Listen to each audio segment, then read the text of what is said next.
നമസ്കാരം പ്രിയ ശ്രോതാക്കളെ, ഞാൻ ബോണി. കഥാസാരത്തിൻ്റെ ഏറ്റവും പുതിയ എപ്പിസോഡിലേക്ക് ഏവരെയും സ്വാഗതം ചെയ്യുന്നു. കഥാസാരം കഥകളുടെ പരിപാടിയാണ്. ഓരോ എപ്പിസോഡിലും ഓരോ കഥ കേൾക്കാം. നാടോടിക്കഥകളും മുത്തശ്ശിക്കഥകളും ഇതിഹാസങ്ങളും പുരാണങ്ങളും ഐതിഹ്യങ്ങളും എല്ലാം ഇതിലൂടെ കടന്നു വരുന്നു. മുതിർന്നവർക്കും കുട്ടികൾക്കും ഒരുപോലെ ആസ്വദിക്കാവുന്ന കഥകൾ. അപ്പോൾ ഇന്നത്തെ കഥ ഏതായിരിക്കും? ഇന്ന് ഞാൻ ഗ്രീക്ക് പുരാണ കഥയാണ് പറയാൻ പോകുന്നത്. ഗ്രീക്ക് പുരാണ കഥകൾ എന്ന് പറഞ്ഞ പുസ്തകത്തിൽ നിന്നെടുത്ത, ജോർജ് ഇമ്മട്ടി എഴുതിയ പുസ്തകത്തിൽ നിന്നെടുത്ത ഒരു ചെറിയ ഗ്രീക്ക് പുരാണ കഥയാണ്. അപ്പോൾ നമുക്കങ്ങ് കഥ കേട്ട് കളയാം. ആദ്യം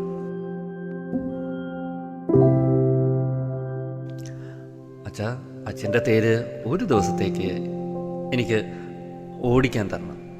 സൂര്യദേവനായ അപ്പോളോയുടെ സന്നിധിയിൽ അഭ്യർത്ഥനയായി വന്നിരിക്കുന്നത് കുമാരനായ ഫെയ്ത്തോൺ ആണ്. സൂര്യദേവൻ മുഖമുയർത്തി പുരുകം ചുളിച്ച് പുത്രനെ നോക്കി. നീ എന്താണ് ഈ ചോദിക്കുന്നത്? എൻ്റെ കുതിരകളെ നിയന്ത്രിക്കാൻ ഭൂമിയിലെന്നല്ല ദേവലോകത്ത് പോലും ആർക്കും സാധ്യമല്ല. എൻ്റെ രഥം ഓടിക്കണമെന്ന മോഹം ഇതുവരെ ആർക്കും തോന്നിയിട്ടില്ല. അത് വളരെ അപകടം പിടിച്ചൊരു പണിയാണ് മോനെ. അപ്പോളോ മകനെ ആ സാഹസത്തിൽ നിന്ന് പിന്തിരിപ്പിക്കാൻ നോക്കി. പക്ഷെ ശാഠ്യക്കാരനായ മകൻ അങ്ങനെ പിന്തിരിയുന്നവനല്ലായിരുന്നു. അവന് ആർക്കരഥം ഓടിച്ചേ തീരൂ. അച്ഛൻ്റെ അവകാശപുത്രനാണ് താനെന്ന് കൂട്ടുകാരും നാട്ടുകാരും മനസ്സിലാക്കണം. ദേവപുത്രനാണ് താൻ. കേവലം നിസ്സാരന്മാരായ തൻ്റെ കൂട്ടുകാരെ പോലെയുള്ള ഒരു മനുഷ്യനല്ല താനെന്ന് കൂട്ടുകാരെ കൊണ്ട് സമ്മതിപ്പിക്കണം. അഹങ്കാരിയായ ഫെയ്ത്തോൺ അച്ഛനെ പാട്ടിലാക്കി. അവസാനം അച്ഛൻ സമ്മതം മൂളി. നേരം പുലരാൻ തുടങ്ങുകയായി. അപ്പോളോ ദേവൻ്റെ അർക്കരഥം യാത്ര ആരംഭിക്കാൻ സമയമായി. ആ സ്വർണ്ണ രഥത്തിൽ ദിവ്യശക്തിയുള്ള 4 കുതിരകളെ പൂട്ടിയിട്ടുണ്ട്. കുതിരകളുടെ കടിഞ്ഞാൺ ഫെയ്ത്തോണിൻ്റെ കയ്യിൽ കൊടുത്തുകൊണ്ട് അപ്പോളോ പറഞ്ഞു, മകനെ, വളരെ ശ്രദ്ധിച്ചിരിക്കണം. അധികം ഉയരത്തിൽ രഥം ഓടിക്കരുത്. അങ്ങനെ ഉയരാനിടയായാൽ ചൂടുകൊണ്ട് സ്വർഗലോകം കരിഞ്ഞ് ചാമ്പലാകും. അതുപോലെ അധികം താഴ്ന്ന് സഞ്ചരിക്കാനും പാടില്ല. താഴ്ന്ന് സഞ്ചരിച്ചാൽ ഭൂമി വെന്തെരിഞ്ഞ് വെണ്ണീറാകും. ഈ കുതിരകൾ സ്വയം സഞ്ചരിച്ചു കൊള്ളും. മകനെ, നീ അവരെ അല്പമൊന്ന് നിയന്ത്രിക്കുകയേ വേണ്ടൂ. എങ്കിലും വളരെ സൂക്ഷിച്ചിരിക്കണം. അപകടമൊന്നും വരുത്തരുതേ. അച്ഛൻ പറഞ്ഞ ഉപദേശങ്ങളൊന്നും മകൻ അത്ര സാരമാക്കിയില്ല. എടുത്തുചാട്ടക്കാരനായ ആ കുമാരൻ അതിവേഗം രഥത്തിൽ ചാടിക്കയറി. കുതിരകൾ ഓടിത്തുടങ്ങി. തങ്ങളെ നിയന്ത്രിക്കുന്നത് യജമാനനായ അപ്പോളോ ദേവനല്ല, മറ്റാരോ ആണെന്ന് കുതിരകൾക്ക് തോന്നി. അവ പരിഭ്രമിച്ചു. ആ കുതിരകൾ പകച്ച് അതിവേഗം പാഞ്ഞു തുടങ്ങി. നേർവഴി വിട്ട് രഥം പതറിപ്പതറി ഓടിക്കൊണ്ടിരുന്നു. ഫെയ്ത്തോണിൻ്റെ ധൈര്യമാകെ അസ്തമിച്ചു. രഥം അതാ നിയന്ത്രണം വിട്ട് മുകളിലേക്ക് ഉയരുന്നു. സ്വർഗലോക സീമയിലേക്കാണ് പോക്ക്. മേഘങ്ങൾ രഥവുമായി കൂട്ടിയുരസി ആകാശത്തിന് തീപിടിച്ചു. ഉടനെ കുതിരകൾ രഥത്തെ താഴോട്ട് വലിച്ചു. അപ്പോൾ അത് ഭൂമിയോട് പതിവിലധികം അടുത്തു. അതോടെ പർവ്വതങ്ങൾ കത്തിക്കരിയാൻ തുടങ്ങി. വൃക്ഷങ്ങൾ വെന്തു വെണ്ണീറായി. പാറകൾ പൊട്ടിത്തെറിച്ചു. രഥം ഉയരുന്നതിന് പകരം പിന്നെയും താഴുകയാണ്. സൈക്കിളിൽ കയറിയിരുന്ന് അതിവേഗം ഓടിച്ച ശേഷം ബ്രേക്ക് പിടിക്കുന്നത് എങ്ങനെയെന്നറിയാതെ കുഴങ്ങുന്ന ഒരു കുട്ടിയെപ്പോലെയായി ഫെയ്ത്തോൺ. രഥം താഴ്ന്നു സഞ്ചരിച്ചപ്പോൾ പട്ടണങ്ങൾക്ക് തീ പിടിച്ചു. പുകപടലം ഉയർന്നു. കണ്ണു കാണാൻ വയ്യാതെ വിഷമിച്ചു. സഹിക്കാൻ വയ്യാത്ത ചൂടുമുണ്ട്. സ്വർഗലോകവും ഭൂലോകവും കത്തി നശിക്കുകയാണോ? ഫെയ്ത്തോൺ സ്തംഭിച്ചിരിപ്പായി. സ്യൂസ് ദേവൻ ഇതെല്ലാം കാണുന്നുണ്ടായിരുന്നു. പ്രശ്നത്തിൻ്റെ ഗുരുതരാവസ്ഥ മനസ്സിലാക്കിയ ദേവൻ തൻ്റെ ആവനാഴിയിൽ നിന്നൊരു ഇടിവാൾ വലിച്ചെറിഞ്ഞു. ആ ഇടിവാൾ ചെന്ന് പതിച്ചത് ഫെയ്ത്തോണിൻ്റെ ദേഹത്തായിരുന്നു. അവൻ തേരിൽ നിന്ന് തെറിച്ച് പുറത്തേക്ക് പോയി. നദിയിലാണവൻ ചെന്ന് വീണത്. നദിയിലെത്തും മുമ്പേ ആ യുവാവിൻ്റെ പ്രാണൻ വേർപിരിഞ്ഞിരുന്നു. അഹങ്കാരത്തിൻ്റെയും അവിവേകത്തിൻ്റെയും ഫലം ആ അവിവേകി ശരിക്കും അനുഭവിച്ചു.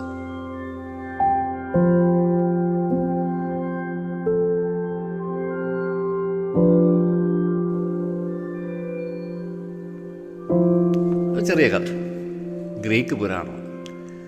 നമുക്കറിയാം, അത് കേൾക്കുമ്പോൾ അങ്ങനെയൊന്നും സംഭവിക്കത്തില്ല. അത് പണ്ടെപ്പോഴോ മനുഷ്യൻ്റെ ഭാവനയിൽ വിരിഞ്ഞതാണ്. പക്ഷേ ഇതൊക്കെ ഗ്രീക്ക് ദേവന്മാരാണ്, ദേവന്മാരുടെ കഥയാണ്. നമുക്ക് ശാസ്ത്രം പഠിച്ച നമുക്ക് ഇന്നറിയാം, ഇങ്ങനൊന്നുമല്ല സൂര്യൻ സഞ്ചരിക്കുന്നത്, രാവും പകലും ഉണ്ടാവുന്നതെന്നും നമുക്ക് വ്യക്തമായി അറിയാം. കഥയിൽ ഭാവനയാണ്, അതിശയോക്തിയാണ്. ഇത് പുരാണ കഥയാണ് എങ്കിൽ കൂടി യുക്തിയോടെ ചിന്തിച്ചു കഴിഞ്ഞാൽ നമുക്കറിയാം ഇതിനകത്തൊന്നും ഒരു കഴമ്പുമില്ല. പക്ഷേ ഇതിനകത്ത് മനസ്സിലാക്കാൻ ഒന്നുണ്ട്. ചെറുപ്പത്തിൻ്റെ ഒരു എടുത്തുചാട്ടങ്ങൾ പലപ്പോഴും കുഴപ്പത്തിൽ ചെന്ന് പതിക്കും. അത്തരം അവിവേകം നാം കാണിക്കരുത്.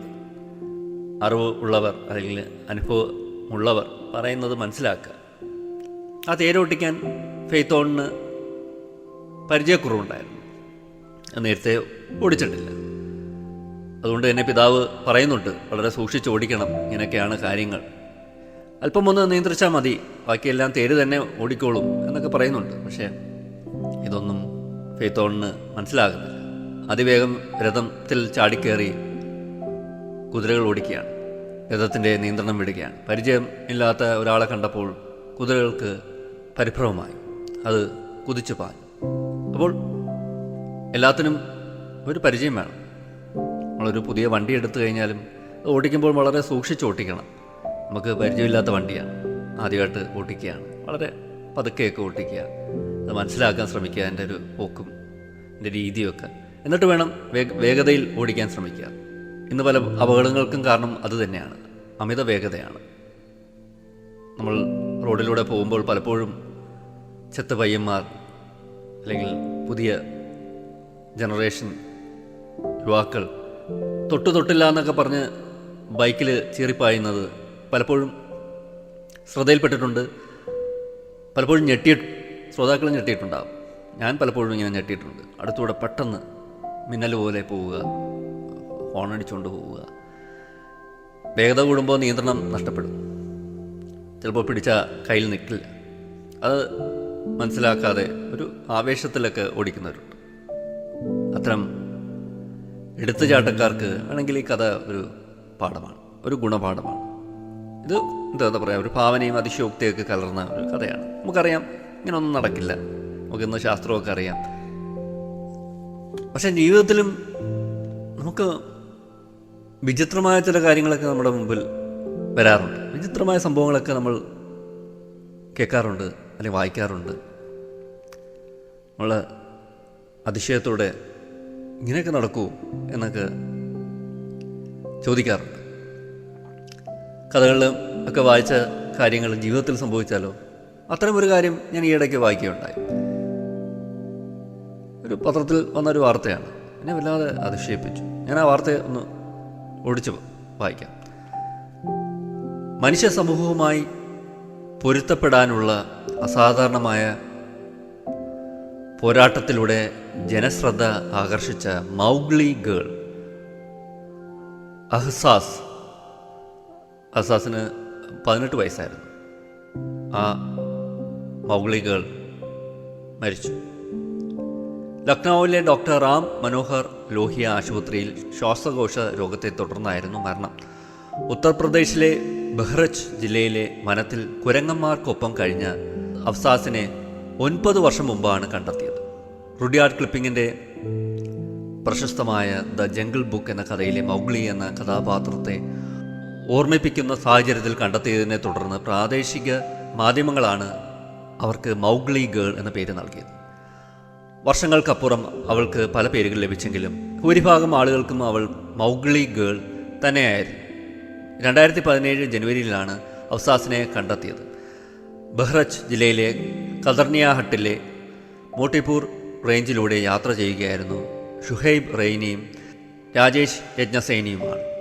2017 ജനുവരിയിലാണ് ആ അഫ്സാസിനെ കണ്ടെത്തിയത്.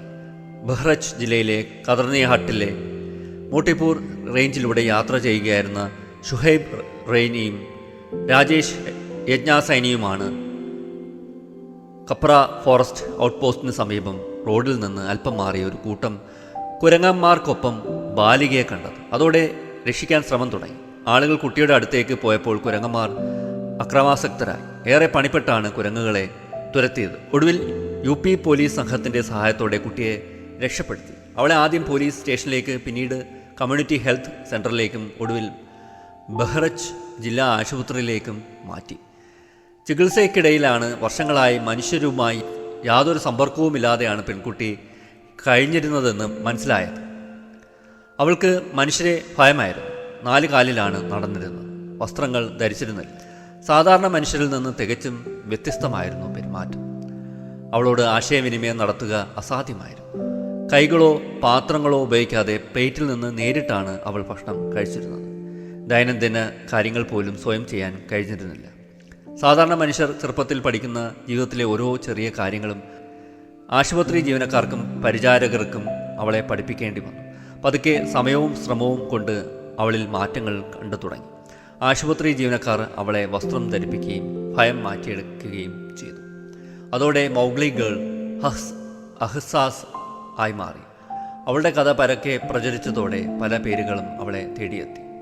ബഹ്റൈച്ച് ജില്ലാ ആശുപത്രിയിലെ താമസത്തിനിടയിൽ ശുചീകരണ തൊഴിലാളികളായ മായയും രേണുവും അവളെ മനുഷ്യരുമായി പൊരുത്തപ്പെടാൻ സഹായിച്ചു. അവർ അവളുടെ ദൈനംദിന ആവശ്യങ്ങൾ നോക്കുകയും ഭക്ഷണം നൽകുകയും കുളിപ്പിക്കുകയും പതുക്കെ അവളുടെ വിശ്വാസം നേടിയെടുക്കുകയും ചെയ്തു. പിന്നീട് ലക്നൌവിലെ നിർവാണ ഫൗണ്ടേഷനിൽ റാണി എന്ന പരിചാരക അവളെ ഏറ്റെടുത്തു. അഹ്സാസിനെ അറിയാവുന്നവരുടെ അഭിപ്രായത്തിൽ അവൾ ഒടുവിൽ റാണിയെ അമ്മ എന്ന് വിളിക്കാൻ തുടങ്ങി. അവൾക്ക് ഒരിക്കലും പൂർണ്ണമായി സംസാരിക്കാൻ കഴിഞ്ഞില്ലെങ്കിലും ആംഗ്യങ്ങളിലൂടെയും ഭാവങ്ങളിലൂടെയും പുഞ്ചിരിയിലൂടെയും ആശയവിനിമയം നടത്താൻ പഠിച്ചു. വർഷങ്ങൾ നീണ്ട മെഡിക്കൽ ഇടപെടലുകളിലൂടെയും നിർവാണ ഫൗണ്ടേഷൻ്റെ തെറാപ്പിയിലൂടെയും അഫ്സാസിൻ്റെ സ്വഭാവത്തിൽ വലിയ മാറ്റമുണ്ടായി.